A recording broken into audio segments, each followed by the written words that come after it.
Thanks everyone for coming back for the second day of RubyConf. How was the day yesterday? Did you guys have a good time?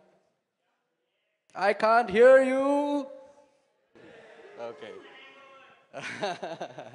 Great. So we have another killer lineup today. But for a moment, I want you to imagine that you're wearing a very nice tuxedo, right? Or evening gown, and you're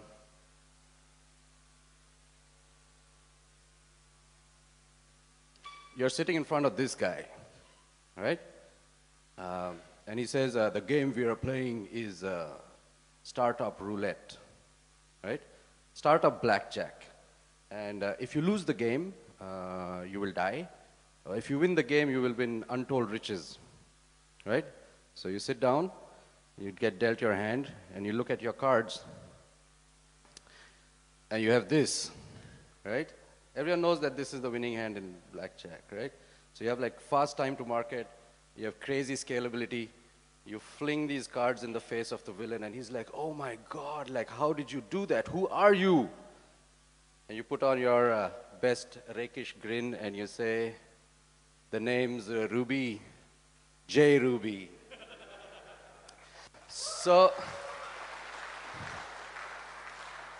So if I may stay with the movie metaphor for a little longer, everyone seen Ghost? Ghost? Like, you've seen Ghost. Patrick Swayze dies in a car accident, he comes back as a ghost, and he doesn't know he's a ghost, and he's trying to talk to Demi Moore, and Demi Moore can't hear him.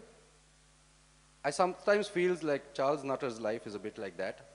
He goes to conferences and people say, does Ruby scale? And he's like, just use JRuby. And they're like, at the next conference, does Ruby scale? And he's like, just use JRuby.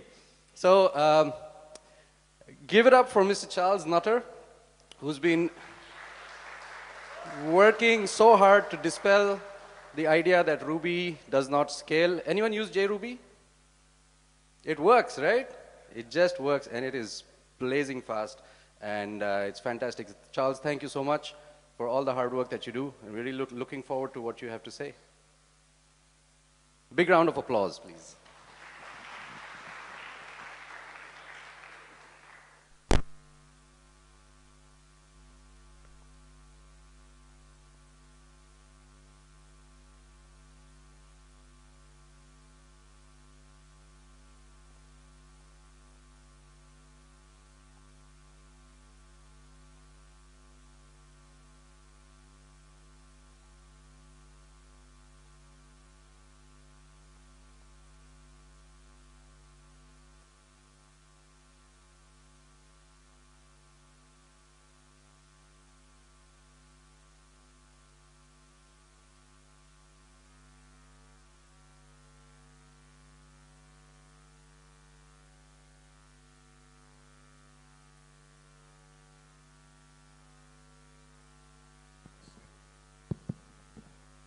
All right, I got all my dongles plugged in. I'm ready to go.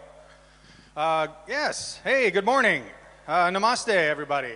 It's really excited to be back. I am Charles Nutter. I've been working on JRuby for a great long time now.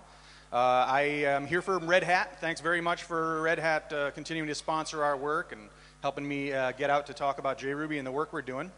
I've been doing JVM stuff for quite a while. About 12 years ago, I really started working on JRuby in earnest. Amazingly, we've had some wonderful sponsors over the years that have kept the project going, and it looks like things are going to keep going this way for a while. We're really making some great progress with JRuby. And I haven't been back here for many years, so I'm excited to be back in Goa. All right, as I mentioned, I work for Red Hat, which I guess is now going to be Red Hat and IBM in some way. It's like Big Purple or something. I don't know what that's actually going to be, but I know about as much as all of you what this is going to look like. So hopefully it'll work out well for us, but I think IBM is going to be smart about that whole process. And Red Hat has been sponsoring JRuby work now for the past 6 years, actually. We started out in 2006 at Sun Microsystems. We were making a big push for JRuby. Then we've moved on to EngineYard for a while and helped them get JRuby in the cloud. And now Red Hat, very interested in JVM languages, pushing the platform forward, has continued to sponsor us. So thank you very much to all of those companies, especially Red Hat these days. All right. So, how many folks have heard of JRuby before? All right, so most folks have heard of it. So some of this will be review, but we'll go over some of the basics. First of all, we always try to make sure we get the point across that JRuby it's just a Ruby implementation. You know, you don't have to know Java. A lot of people thought, okay, I'm not a Java developer, so JRuby won't work for me. The majority of people that run JRuby are not Java developers. They're just Ruby folks. They just want to have a faster, better, scalable experience on an enterprise level, and that's why they make a move to JRuby. We currently support Ruby 2.5. If you see something that's broken, let us know, but we're pretty solid on compatibility. We run the Ruby spec suite as well as the CRuby test suite. And slowly increasing our numbers over the years, but very solid, and generally you shouldn't run into any problems. Pure Ruby gems should just work. They're expected to work. So if you run a gem that is all just regular Ruby code and something doesn't function right, just assume it's us, because we want those things to work. If you don't have the same experience on MRI with any of these libraries, come to us first and we'll help you figure out what the problem is. So we're definitely a Ruby implementation first, and that's what our goal is, to make all of you happy and have a good experience with JRuby. But of course, we're also a JVM language. So we have the full access to the power of the JVM platform, the JDK, and all of the libraries and tools that are out there. And we'll get into that in a little bit. So I've had this question come up a couple times while I was on this trip, and wanted to sort of talk about the beginnings of JRuby a little bit. The first commit was actually 2001. It was several years before I got involved. It moved along kind of slowly for a few years. It was Ruby 1.6 at that point. Various people moved it forward, including some pillars of the Ruby community. Like we've got commits from Chad Fowler and other folks that were very early adopters, very early promoters of Ruby. RubyConf 2004 was when I had my Ruby moment. At the time, I was a Java enterprise architect. I'd reached the top, and I controlled the future of millions in a way. It was a government project. I was the lead architect, but yes. I had reached the top, and I decided, okay, well, I was going out to visit my home company in Washington, D.C., and there was a RubyConf that year, RubyConf 2004. It was the fourth RubyConf, I believe. There were 65 people there. And I just decided to go. I was going for the weekend, going for work, and I thought I'd stop in at the conference. And what struck me was, without knowing the language, I just heard it was kind of cool. I thought I'd stop in. The conference was like $50. I understood every slide, every piece of code, everything I saw, not having ever used Ruby before. And I'd done C, C++, Visual Basic, Pascal, all sorts of other languages, and I'd never had this experience where I just understood the code the first time. And then that's when it really got its hooks into me. The next year, I did my first JRuby talk. After going into the 2004 RubyConf, I realized I wanted to be able to do Ruby, but I was a Java guy. So I went out and looked and see if there was a JRuby project out there. It turns out it did exist, and a friend of mine was actually one of the only remaining developers, so we started getting it going. In 2005, I did my first presentation ever at RubyConf, and we've just kind of gone from there. 1.0 came in 2007. Shortly after that, we did JRuby 1.1, where we introduced the first native JIT for Ruby. Basically compile Ruby code down to JVM bytecode and let the JVM do the hard work of turning it into native code. But that's when things really started to look interesting. That's when we started to see the real performance that we wanted. We've been around for a long time. We're still standing. These are all Ruby implementations that have come and gone over the years, while JRuby's continued to keep going. Ruby Enterprise Edition solved lots of problems with scaling back in the day that now really aren't a problem with the standard CRuby implementation. Iron Ruby on .NET, great project. Microsoft lost interest in that whole runtime and the whole set of languages, and it's really not being developed. Maglev was based on a Smalltalk VM, no longer being worked on. Rubinius is still out there, but it's kind of in a holding pattern. Not a lot of development going on there. Topaz, a Ruby implementation based on the RPython PyPy platform, looked promising, was very interesting, but it was mostly kind of a pet project, and the developer moved on. And then, of course, MacRuby, RubyMotion, trying to integrate better with the Apple platform. Folks involved have moved on to other things. So after all this time, we've survived. We've managed to keep JRuby going, and that's because of the folks here that said they're using JRuby, the folks that are going to try it, and hopefully everyone in this room will have some interest in playing around with JRuby after today. All right, so I mentioned the JVM. The JVM is a very large, very powerful platform. It's been deployed all over the place. There's millions of JVMs running out there. We get the benefit of that. We get the benefit of the tools, of the JIT, the garbage collector. Let's take a look at a couple examples here. So here, this is an example of one of the tools that we have on the JVM. This is a tool called Visual VM. The view on the right there is a plugin called Visual GC. And what you're seeing here is a live view of a Rails application monitoring the garbage collected heap as it increases and then garbage collects, increases and garbage collects. So you can monitor the live application with no real overhead and see what's happening. On the left, we can see how much CPU is being used. We can see the overall heap occupation, how much stuff is in memory. And this is just a free tool. This is one of the many tools available for the JVM, but it's just available to run. And, of course, it works just fine with JRuby applications. We have the benefit of great concurrency and great threading on the JVM. The JVM is designed to do concurrency very well, and we take advantage of that. So that same Rails application running on an 8-core machine will look like this. One process, the entire system is saturated. You can handle as many requests as you can crank through that hardware. So it's more efficient, and it makes very good use of those resources. And now this stuff is all kind of dry, but there's fun stuff that we can do. Minecraft is also written in Java. This is from a little plugin library called Prugin. It's a Ruby plugin API for Minecraft. And what's happening here is we're changing the number of chickens that hatch when you throw an egg from 1 or 2, I believe it is, to 120. My co-conspirator Tom Enabo, the other JRuby guy, wrote this and has played around with it and kept it maintained over the years. Funny story about this, when he first started playing with this, he actually tested it against a world that he had been developing stuff in and building things, and created so many chickens that it destroyed the world. He created thousands and thousands of chickens, and it started to slow down, and it couldn't track all of these chickens. So he decided to try throw wolves at it.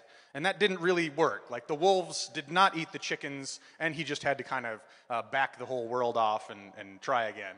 But cool stuff. And this is going to be the nicest looking Minecraft plugin you'll ever see. And that's all there is involved. Okay, so JRuby roadmap. Let's see where we're at here. We're currently at JRuby 9.2.x, which is a Ruby 2.5 compatible implementation. We are now starting to push towards JRuby 9.3, which will take on Ruby 2.3 compatibility. We're not sure about end-of-lifing the 2.3 line. How many folks have moved up to Ruby 2.5?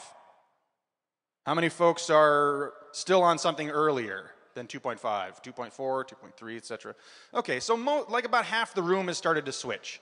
We'll be making that decision over the next couple months, but we're not really maintaining that JRuby 9.1 line right now. So we'll have the discussion about end-of-lifing it and see whether that works. And kind of the bottom line here of the summary is that you can help us do all this. These new features in Ruby 2.6, Ruby 2.7, and beyond is a great opportunity for you to contribute. You can write it in Ruby if you want. If there's a feature that's added to string or array, and you can picture how to do it in your head, or you can look at the code and write it in Ruby, we'll be happy to accept any patches and pull requests. We're always standing by. We've got an IRC channel on Freenode. We've got Gitter on jruby/jruby. And of course on Twitter, the JRuby account is always listening. So please jump in and try to help us out. Okay, so let's talk about some more practical details here on JRuby. Performance-wise, so a little bit about JRuby's architecture. You start out with your application. It starts as Ruby code, just on the disk somewhere. That gets parsed into internal instruction representation, a Ruby instruction that we have for JRuby itself. We feed this into our interpreter for a while. That code will run in the interpreter for a bit, not the fastest way to run the code, but after it gets hot, when it runs for a while and we realize this is important code, then we will JIT it down to JVM bytecode, Java instructions. Then Java does something very similar. Java will interpret it for a while. It will do a simple compilation to native code, keep running, do a more optimized version of it, and then eventually Ruby will be running as native code on the actual CPU. And so I got a few micro benchmarks here that I want to show off. Here, I'll go back, you guys. You want to get your picture. There you go. All right, take your picture. So I've got a few micro benchmarks that I'm going to be showing.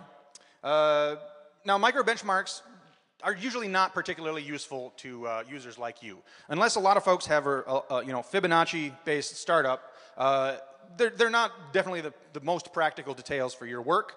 And we've won these things for years without being convincingly faster on Rails. Micro benchmarks are really easy for VMs like this to optimize. However, it's fun to show these off. It's fun to see them improve over time and see the implementations get better and better.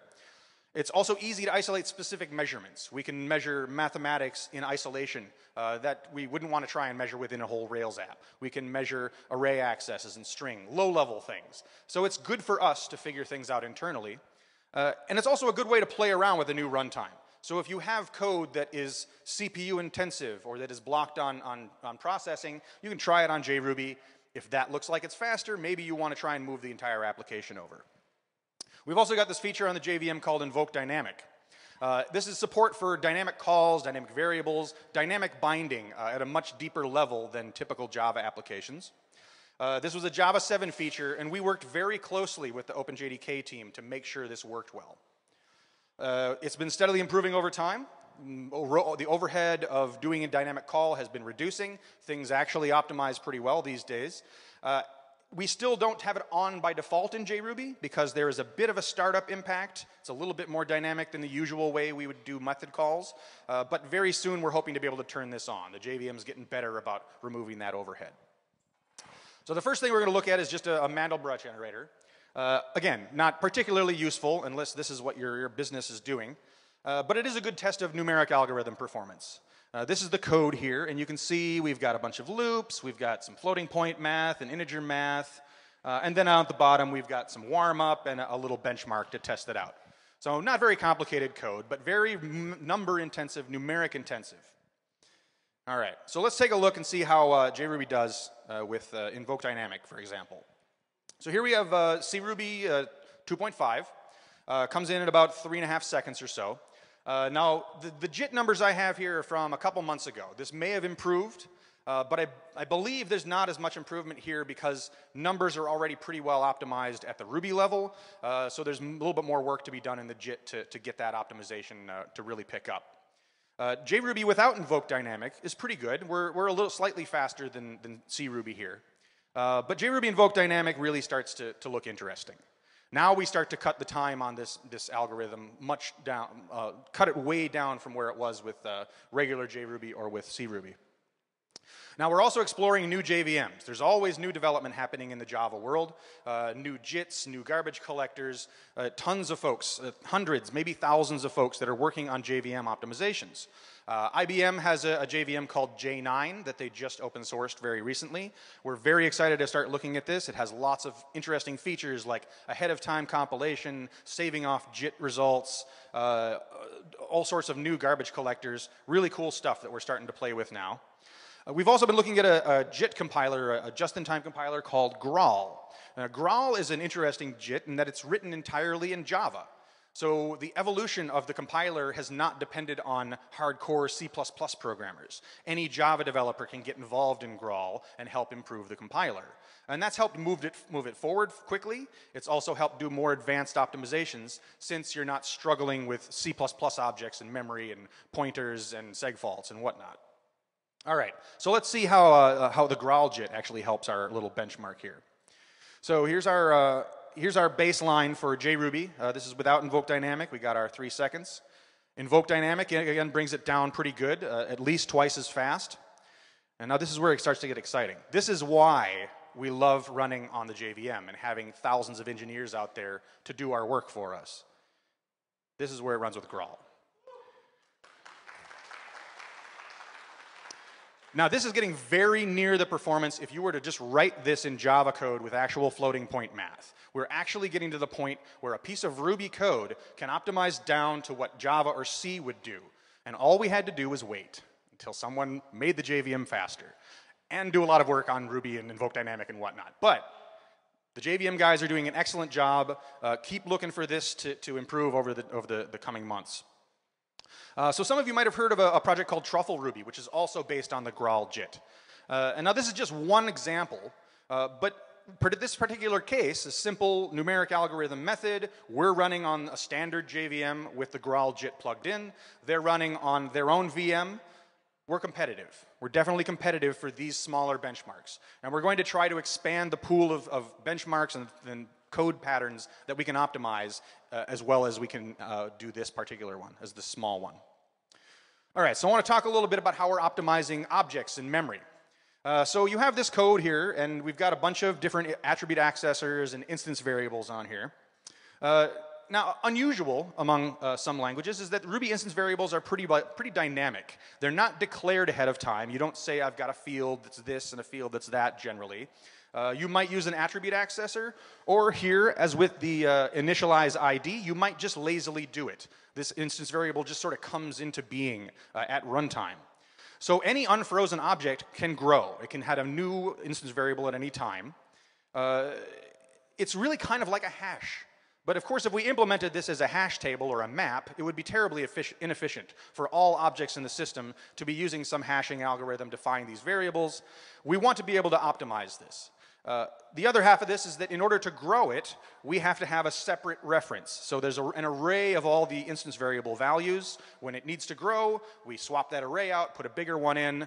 That adds overhead, and that adds an extra step to find those values. We want to improve that.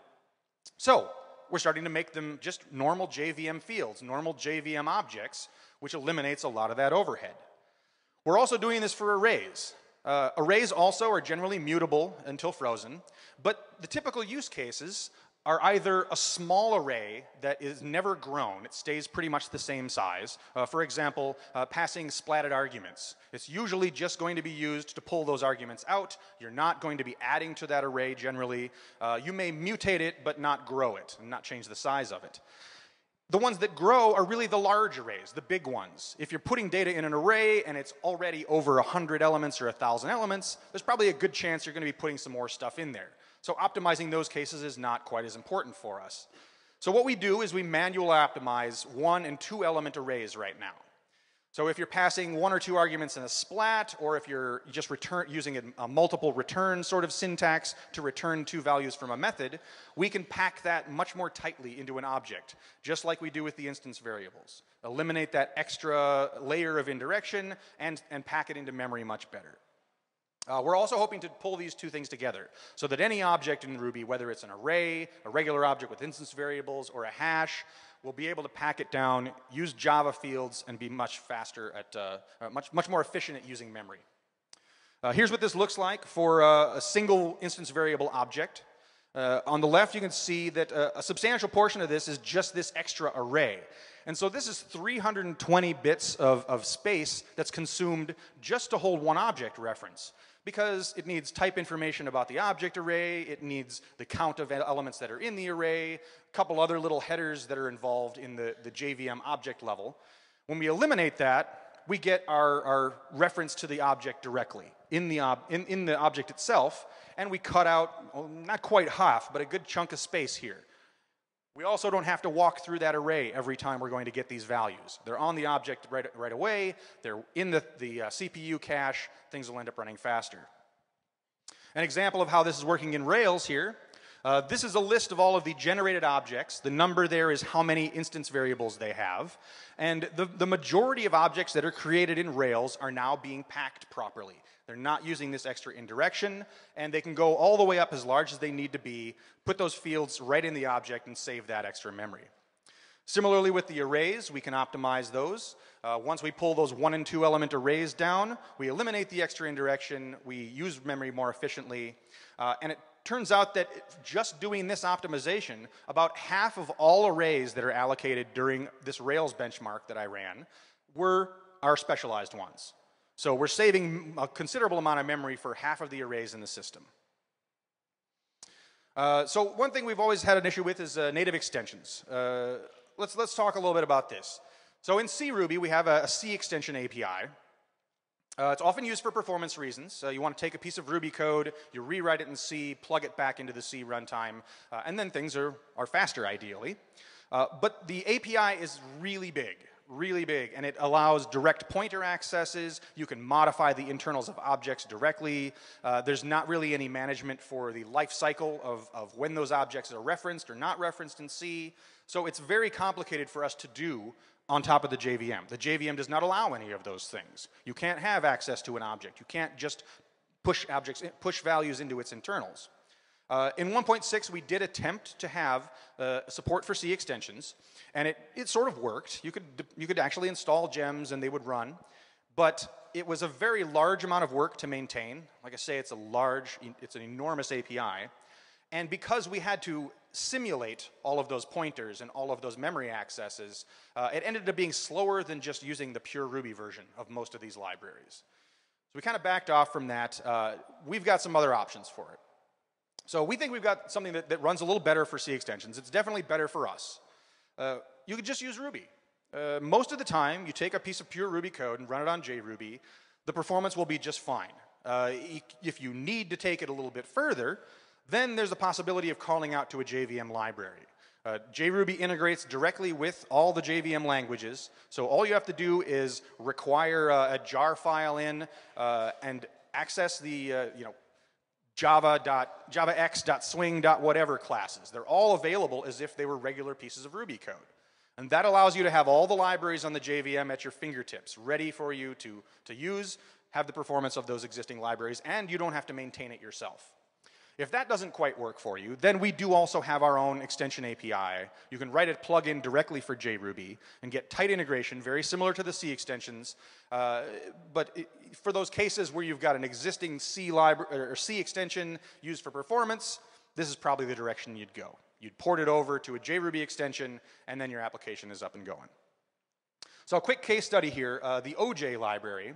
This is an optimized JSON library that a lot of folks are using. It tends to be a transitive dependency of many projects out there. So with no support for JRuby, we kind of need a solution here. We can't just tell people to stop using OJ, because it is considerably faster than the standard JSON library.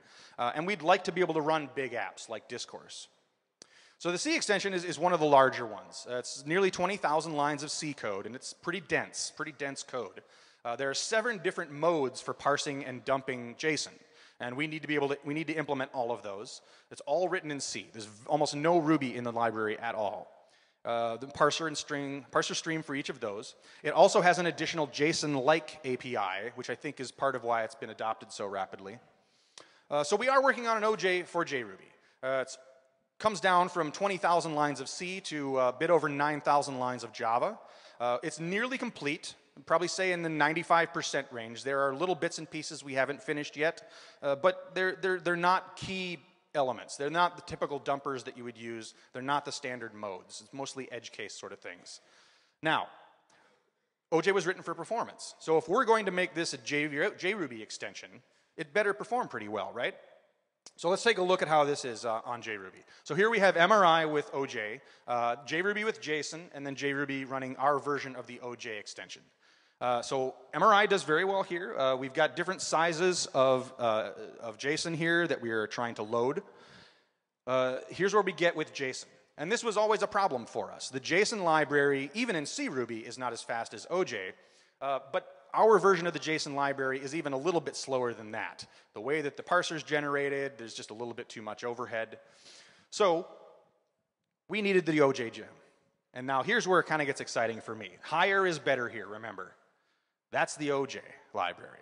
So just by porting this library into Java and taking advantage of the JDK and the JIT optimizations and the great garbage collection, we can do significantly better performance. We can run extremely fast. And we see this again and again with C extensions. We port them to JRuby as a JRuby extension, and the JVM does an excellent job of optimizing them. Similarly, on the dump side, here we've got small, medium, and large again. The differences are a little bit less here. Again, the JSON library has some issues, but we're solidly in MRI range for performance. So moving from JRuby, or moving from CRuby to JRuby with the OJ gem, you should see at least the same performance and possibly even better. There are some to-dos, like I mentioned. We want to get 100% of tests passing. That's going to happen over the next month or two. Finish the missing bits and so on. Then we will work with the OJ author and submit a giant pull request back. We will become part maintainers of that library, add it to our list of hundreds of libraries that we maintain these days. And then we'll actually start performance tuning. Now that's the funny thing here. This has just been a straight port at this point. We have not done any optimization or any profiling, so these numbers are going to go up, I guarantee it. Okay, now an important one here. How many folks here are using Ruby to do Rails? Yeah, most of the room pretty much. So Rails is definitely the most important case for us. This has been a long journey. Back in 2004, 2005, when I started working on JRuby, we couldn't even run IRB. Nothing worked except the most basic scripts. We've worked for years to get this stuff running. We tried to get IRB working first, then we worked on getting Rake to work, Ruby gems, OpenSSL, bit by bit by bit, filling in those blanks, those missing pieces to run Rails. And in 2006, we actually routed a request, and we were absolutely thrilled. Full stack application, then things really started to get exciting. So we've supported Rails for a long time. There's thousands of JRuby on Rails instances out there. We've occasionally fallen behind a bit. So when we worked on JRuby 9000, the 9 series, it slowed down a bit. We kind of fell behind. We were trying to catch up on Ruby compatibility first, but with Rails 6, on day one, we want to be ready to go. So when Rails 6 is released at RailsConf, which happens to be in my hometown this year, we will be right there with JRuby ready to deploy Rails 6 applications. So now I make this sound kind of dire, but this is the test result numbers for Rails 5.2 on JRuby. It's really not that bad. It's in a high 99 something range, and a lot of the failures are stuff like this. Now, if you have a business case where this is going to be important to you, you know, nanoseconds being slightly off for a database time, well, you know, maybe Ruby isn't what you should be using for that sort of thing in the first place, but these are not serious problems, and these are generally even bad tests. This is testing 2 floating point values. We have slightly different precision on this. These things can be fixed. So most of the remaining issues are very, very minor. Status, like I say, 99% pass rate on the Rails 5.2 tests. And generally, Rails applications should just work. There's a bit of migration that's required for our database adapters and so on. But a Rails application that's mostly Ruby, you should be able to translate it over, start it up on JRuby just fine. We've been working on improving our database support. This is a big part of catching up with Rails.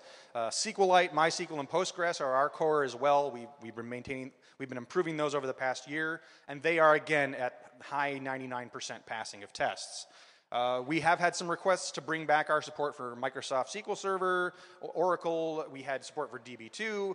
It's really just a matter of demand and resources. So if you're interested in these databases right now, I'd say use third-party adapters, and we'll work with you to make sure that things are running well on JRuby. As I mentioned, now Rails 6 is in beta. We'll start running all those tests too. Okay, so now this is the key one. Like I mentioned before, micro benchmarks are one thing. Rails is a totally different thing. And if we can't run Rails fast, that's a problem. Rails really is the thing. This is the measure of a Ruby implementation. It still is. It always has been, really. So if you can't run Rails fast, you got more work to do. And it is very frustrating to optimize Rails. We've had all sorts of stuff running really fast for years, never quite were able to crack that nut of Rails performance. Yes, Rails performance always stayed kind of the same, maybe roughly CRuby level, usually a little bit lower in the past, but times are changing. Okay, let's take a look at Active Record performance. Active Record is definitely the key case, the main bottleneck for pretty much any Rails application. Apps live and die by the speed of Active Record. It's by far the largest CPU consumer. 90% of the objects created in the system are coming out of Active Record. So this has to run really well. I've got some create, read, and update measurements. Deletes generally being done almost entirely on the database side was not an interesting measure for this. And here we're comparing CRuby 2.5.1 versus kind of a current-ish JRuby 9.2. It's probably 9.24 or something like that. And running on JDK 11. So JRuby does run on the latest versions of the JDK. We still kind of recommend Java 8, where most of the Java developers still are, but if you want to use the bleeding edge Java stuff, it's there for you. Okay, let's take a look at how this is. Create operations per second, so the higher is better, and this is the one benchmark where we're still a little bit lower. We haven't figured out what's missing here, what's not being optimized, but we're not that far off, you know. It's kind of all kind of averagey. You notice that Invoke Dynamic and Graal don't really help here. It's possible that something is not optimizing right at the JRuby level. We're not getting the most out of the JVM. But from here on, things look pretty good for us. So here's find operations. CRuby, regular JRuby without Invoke Dynamic. Invoke Dynamic bumps it way up again. Graal is slightly less here. It's kind of an experimental JIT. We often see half the benchmarks will be faster, half will be slower. We're working with the Graal folks to try and figure out why that is. Select operations, again. This is the sort of typical result we used to see with JRuby, being slightly slower than CRuby, now looking much better. So all the key cases of Active Record are looking very solid. We've got one more here, I think. Find all operations, so pulling a large number of elements out of the database. CRuby, JRuby normally slightly faster. Invoke Dynamic again helps, and Graal in this particular case is better. So that's why we continue to explore Graal to see if it's going to work for us. And updates, the last one. CRuby, pretty good. JRuby, and then bam. Now we don't have as many objects being created, right? Without all those extra objects being created from creates and finds and so on, we've got objects in hand and we're just pushing data as fast as we can back into the database. Now we really start to see it pick up. And again, Graal still good, but slightly slower here. We're looking to see why that is. So straight line performance is great, and if Active Record's fast, ideally the rest of Rails should follow. But you also need to scale this up, and that means scaling horizontally. Multiple instances, handling many requests at the same time. And this has been a classic problem on CRuby, on MRI. Because we don't have any concurrent threads, the typical way that we can do concurrency is to spin off extra processes. And regardless of how we do this, many processes are going to have some amount of resource waste. At the very least, you have multiple garbage collectors that are all running, rather than a single one with a single heap. Generally, each of those instances has their own set of application data, their own caches in memory, their own dynamic views of the database, and that is wasting memory as well. And I believe that JRuby is the answer to this. In JRuby, you can take a single process, run it with multiple threads, and put your entire site through it. You don't need all the extra instances. You don't need to coordinate between them. You don't need to have extra tools that are making sure instances spin up and down. One JRuby, many threads, scale it out. So here's our measurement. This was an older one that I did. This is based on Rails 5.1. Not much has changed, really, as far as the benchmark goes. This is on Postgres 10, and this is just a full stack. It's full stack, but it's a scaffolded view. So view-wise, there's very little complexity. We're mostly measuring the internals of Rails and Active Record, but it is all the way back to the database here. JRuby is running with 10 threads, the equivalent in CRuby running with 10 processes. We do a little bit of warm-up. And this is running on production hardware. I wanted to make sure this was a fairly real-world benchmark. So most folks out there that run a big site, they're going to be on at least an extra large. So here, that's what we're testing. And a little bit less scientific. I did the benchmark and the database and the application on the same system. I doubt it would have too much effect on this. The database was not getting hit very hard, and the benchmark was negligible. All right, drum roll. I don't know. So here we have, this is full stack Rails. We've always been kind of mediocre on performance. Here we have CRuby with a full stack Rails application, and now JRuby finally. We are convincingly faster. And this is going to continue to go up as we continue to make improvements, as the JVM guys keep making improvements. We're very excited to see this. Now, I want to be totally honest about this. The JVM does have an optimization curve. So this is what the curve looks like as far as performance of these requests. JRuby starts out slower. We rapidly speed up, but it takes a little while. Many folks that deploy JRuby in production will also have a sort of a warm-up cycle they do after it's deployed. Just hit a few key pages, hit a few key views or whatever, and then heat it up a little bit so it's ready to go. But this isn't too bad of a curve. Any big site is going to have 10,000 requests in a fairly short amount of time. The app will be up and going pretty quickly. Memory-wise, this is where the savings really start to come in. So a single instance of JRuby is larger. The JVM has very exotic garbage collectors. It needs more memory to handle all of the objects going through the system. So JRuby, we usually say, is 5 to 10 times larger on a per process basis than CRuby. However, with threads, we only need the one process. So where 10 CRuby processes would be 500 megabytes, 10 JRuby threads is still consuming that same 500 that it started out with. And then it just keeps going from there. So you can imagine as you scale this up to 100 instances or 500,000 instances, we stay the same largely. We'll have a little bit more memory to handle all those requests at the same time, but we're using the same memory space, we're using the same resources, and we've had reports from folks that took, what was it? They took an application on CRuby that was 35 extra large instances, and you can imagine how much that costs. You probably know how much that costs, a lot of money per month. They took a couple weeks and made a JRuby migration, and they brought that down to 15 mediums. This is savings of tens of thousands of dollars a month, just by making the migration. So very cool stuff. And I think these days, we finally can say JRuby is the fastest way to run Rails applications. So if you're looking to scale stuff up, let us know. We'll help you make the migration. We want folks to be able to have the best experience possible with JRuby. So let's wrap up here so we have time for questions. So there's some upcoming work that I think is really interesting. How many folks are using refinements for anything? Okay, 3 or 4. It's getting out there. We've decided that refinements have now started to get enough adoption, that we're doing the extra work. We will have full refinement support, ideally with all the same optimizations that you've seen. It shouldn't impact performance. It should still optimize very well. I mentioned Rails 6. We're going to try and get as close as possible to 100% passing by the time it's released. We want to run big applications. We want to show that JRuby can scale out those popular apps like Discourse. And there's a lot of work involved, but that's something we'd also like to have done for RailsConf. We are looking at some of the ahead-of-time compilation features on the JVM. Reduce that warm-up curve by pre-compiling some stuff so we can get up and going faster. And also improving basic startup time and the experience of using JRuby. There are now actually projects at the OpenJDK level to support real fibers, the same way that CRuby does. Traditionally, when we had fibers in JRuby, they had to be a native thread.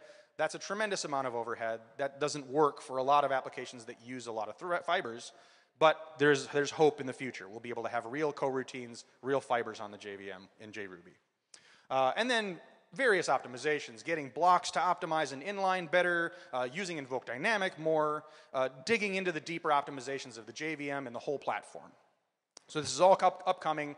We're definitely working very hard on this right now. I want to thank all the companies out there that have made an investment and made a commitment and tried to use JRuby in production. Of course, we got Red Hat on there. Some interesting ones here. Of course, we've got our friends at Gojek. Where are you guys at? Any Gojeckers here? I love you guys anyway. All right, so they've got stuff. BBC News runs all of their election results through a JRuby-based web application. Let's see, NASA. I'm not sure which is the association with NASA, but the Allen Telescope Array out in California, used for the SETI project, the Search for Extraterrestrial Life. Last I heard, when I talked to those guys, it was actually JRuby that was coordinating the radio telescopes that they use. So, you know, they got some horrendous native code that actually runs these telescopes, but JRuby orchestrating, helping to send the instructions to aim these antennas, aim these telescopes. And, you know, if we find extraterrestrial life, JRuby might have had a part in that. That's pretty cool. Now, some of these folks have moved on, but we're just proud to have helped them start out their company. GitHub Enterprise started out as a JRuby project, really got it off the ground. A number of folks here, like Square, have used JRuby to get going, and we're just happy to be here to help keep Ruby alive and keep it well for these companies. Go to jruby.org. You can download it there. It's also in all the Ruby installers. Just RVM install JRuby. Only requirement is that you have a JVM on your system. There's plenty of free options out there for whatever platform you happen to be running on. So let's summarize here. JRuby is here for all of you. I'm here for you. I want this to work. I want this to help keep Ruby relevant for you and keep you on the platform and help you solve the scaling issues that you might be having today. You can get the best of the JVM without leaving Ruby. You don't have to be a Java guy. Run JRuby, throw a JVM on your system, and you can get some of these results today, right now. You can scale your apps up. You can use all of the libraries and tools and languages that are on the JVM in your application, seamlessly integrate all of it together and have it all optimized nicely. You can save money, rather important, especially, what was it about startups? We need that money to start things get going. So really what I want to say here is that you can help us. Try JRuby out. If it works for you, let us know. If it doesn't, let us know. Because we want to make it better all the time. We want to help you be the best Rubyist that you can be. And I think JRuby is a key part of that. Thank you.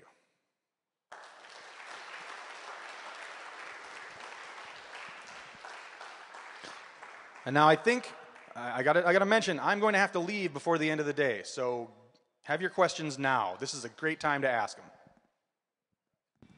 Wow, thanks, Charles. That was super exciting to hear. How about another round of applause for Charles? And the next time you're at a Ruby conference and someone asks, like, but does Ruby scale? Just point them to this slide deck and that'll be your answer. I'm sure you guys have a lot of questions, so feel free to ask. All right, we got one down in front. That's a start.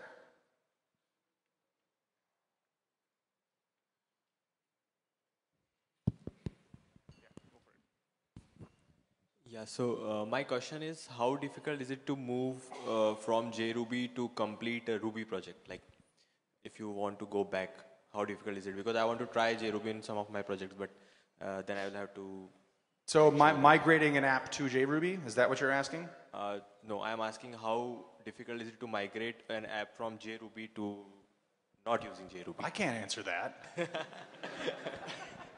No, I mean, generally the transition always ends up being what are the non-Ruby pieces of the application. So going the other direction from CRuby to JRuby, usually the first step is to bundle install and see what extensions aren't there, what libraries aren't there. If it all bundle installs, there's a very good chance the application will just work. So the first step is figuring that out. But then, very often, there are C extensions that don't have a JRuby equivalent. They don't run quite the same. It works pretty much the same way both directions. You move to JRuby, you use a JRuby version of a library, or use a JVM library, just a Java library. That migrating back, you would have to find an equivalent. It's the same sort of process. Find the library that works in CRuby, or do some wrapper of some kind. That's usually where it is. Thank you. We are trying to reduce the number of extensions, the number of native libraries out there that don't have JRuby support, so that transition back and forth can be a bit more seamless. What is the state of art on fast boot times during development, like Nailgun or tools like that? Right. So another confession, JRuby, because it's on the JVM takes a while to optimize and get going. Startup time and the development experience has been a little bit cumbersome for us. There are folks who will run with JRuby only in production, in test, and then do their local development in CRuby. If you can avoid the extra dependencies, that's often a great way to go. But we're also looking at finding ways at the JVM level to pre-optimize JRuby, improve our startup time, improve the warm-up time, looking for ways to pre-compile JRuby code down to at least JVM bytecode, possibly even down to native code, so that we can get things going more quickly. We also have a wiki page that lists a whole bunch of tips for improving startup. You follow those tips, it'll at least cut 50% off of startup time. That is a big help for development. And over the next coming months, we're going to work more closely with Rails folks so that things like pre-booters, pre-launchers, that caching across instances, getting more of that stuff to work with JRuby too. We know this is a problem. We're kind of working around the JVM here, but we're trying to fix it. How is the community support and the gems, like we use the sidekick and all mostly, like, so how is the gem and everything support in JRuby? Yeah, okay, so third-party gems and support on JRuby. Generally, the biggest ones that you're going to be interested in, like Sidekick, Nokogiri, those key libraries, all work really well on JRuby. And generally, they're tested on JRuby in CI and everything else.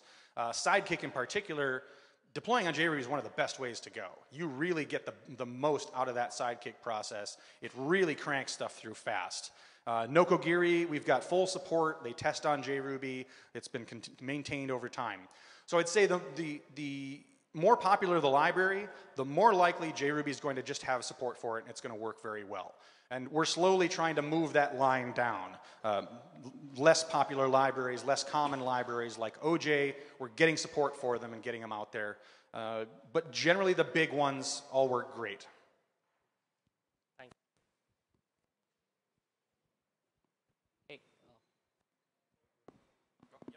I just have a question on the Java in general. So you've been working in Java for quite a long time, right? So how was the transition before and after Oracle took over? So is there any changes as Java community, and since you've been closely involved? So can you talk something about that? Sure. I can give you my personal opinion, which does not reflect the opinion of my employer necessarily. I was really scared when Oracle bought Sun. I was really worried about what was going to happen to Java. And I got to say, I have been continuously surprised at how well they have done what a great job they've done of managing the community. The amount of external contributions has continued to go up over time. They've actually taken pieces of their proprietary JVM that were closed source and moved them into the open source OpenJDK, something we never expected that we would see. So overall, I think Oracle's management of the Java platform and OpenJDK has been very, very well done. And I've still got a ton of friends there from when we were at Sun Microsystems. They are intensely committed to open standards, open platforms, open source, and they're keeping it real. They're keeping the platform really truly open for all of us. Thank you.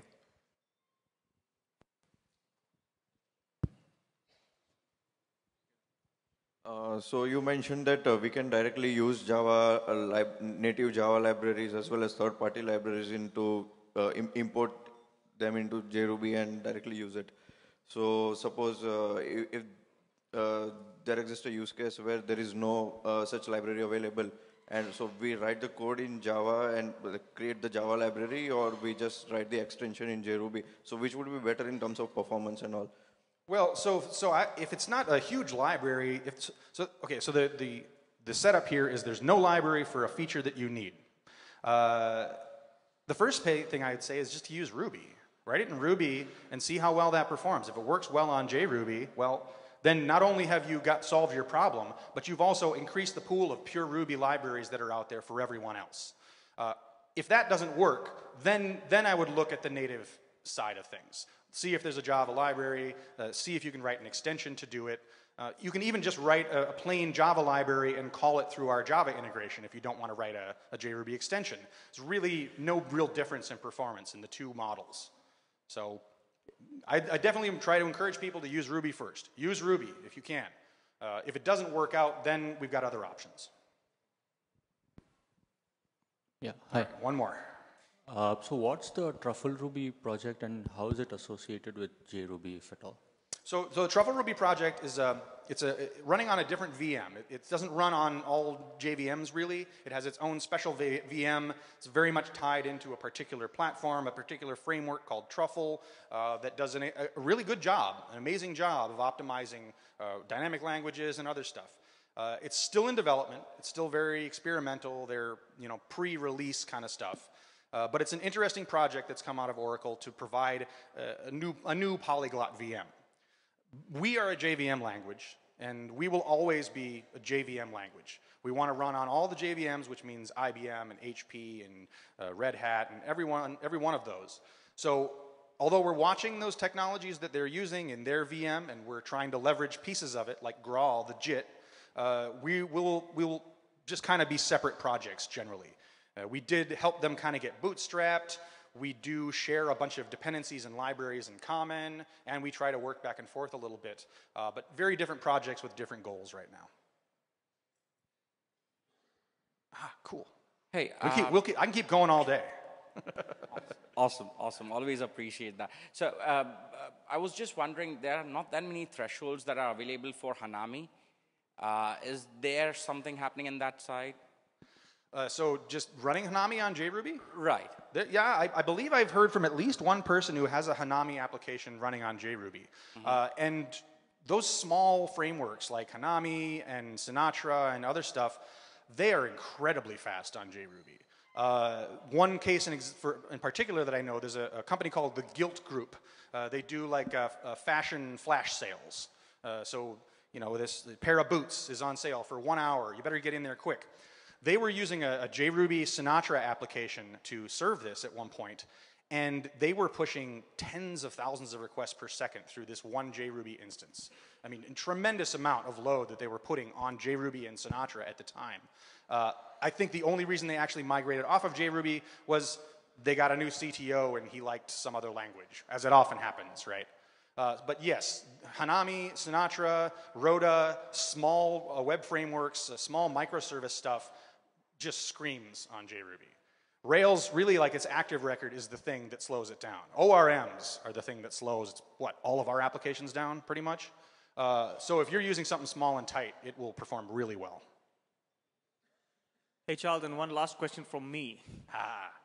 How often has Java and the JRuby project put back language constructs back into Ruby? So, like, how often are we working back and forth with the Java folks? So when y'all are, so the JVM is evolved, Java is evolved. Not a fan of Java, but it's evolved to a level where we can actually get back some kind of language constructs and new stuff that Ruby could probably implement. Okay. Well, so I know of examples of kind of the other direction, where JRuby has driven features to be added to OpenJDK. They are looking at adding native library support. They're looking at adding coroutines. Invoke Dynamic was very much predicated on JRuby working well. What we've actually seen also is that within JRuby, as we find new ways to optimize things, new ways of caching, new ways of invalidating the system, we communicate that with Koichi, with Mats, with other folks who work on CRuby. And a lot of those same patterns have come back in for optimization. We have tried to help improve features. We've tried to avoid making performance mistakes or problems with features that are hard to optimize. We're working very closely with Ruby folks, with core Ruby, and we want to be part of the family. We're just we're a brother of CRuby, and we'll always work together. That is awesome. Excellent. All right, everybody. Thank you very much. Oh, wait. We're not done yet. Oh, we got something. So I have a question for the audience. Do you have a JRuby success story? If you do, please stand up and let Charles hear it.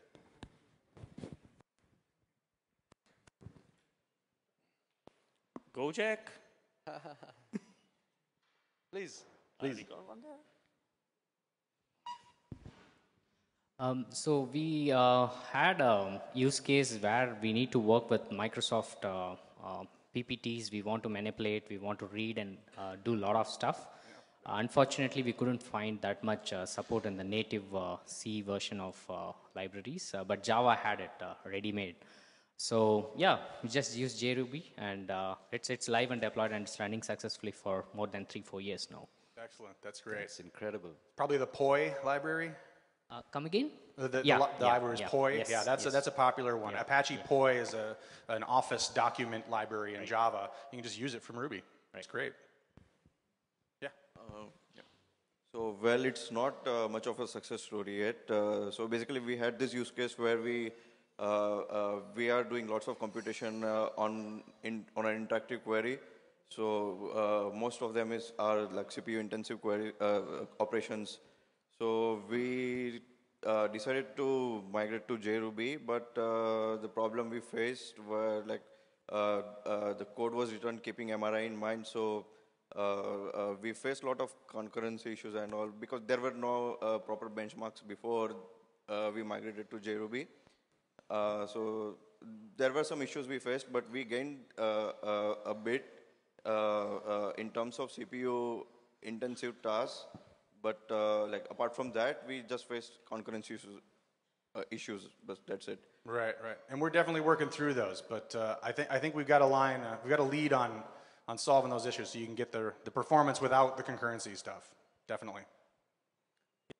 I can speak on behalf of Gojek here. We've seen some of the systems, and they're using JRuby so heavily that I've seen some New Relic setups where they're doing 2.1 million RPM. That's great. That's amazing. I have one. In my previous company, we were building a bus network, and we had about like 60, 70 buses on the network, and they send their location ping about 4 times a minute. And the whole system, we stopped receiving the pings for several hours, like 6 or 8 hours. So we had this whole backlog of pings that we were going to receive. And I phone up my CTO and say like the GPS vendor is going to send like a boatload of pings, like really fast. He's like, dude, it's JRuby. You don't need to worry about anything. And we did like 15,000 requests per second, like for a few minutes, and it was all done. So it just works. It's magic. I also want to say like, this is a really, really nice thing for the 10th anniversary edition of RubyConf, to have the foremost experts of Ruby and JRuby in the same room. So it's really special for this to happen. And how about a big round of applause for Charles?